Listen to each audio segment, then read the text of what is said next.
you end up in the gulag. You're there for a couple years. How were you treated there? Was it as bad as the guys? It was very, very bad. The guards were often very racist. You know, they call us racist words, or, like, Trump mother effers and things like that. Um, we were in solitary confinement because the COVID, even well past the COVID, they would use this as an excuse. So we started off, we were in our cells 23 hours a day. You got 1 hour out, to make phone calls to your loved ones, to call your attorney, to make any kind of food. But there were stretches of times where we wouldn't leave our cells for weeks. Um, it took me almost 3 weeks before I even got my first shower. You have to clean yourself in your sink. Um,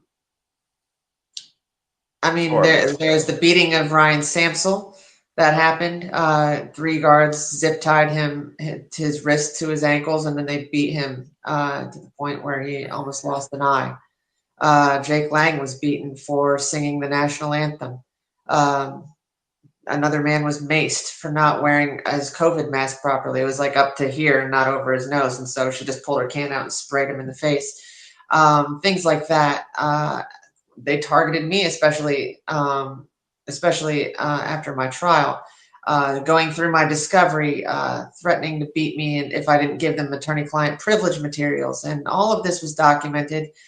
And I mean, even when I went to the BOP, there's Lieutenant S. Holmes. She jacked me into a fence. She just body slammed me into a fence for no reason.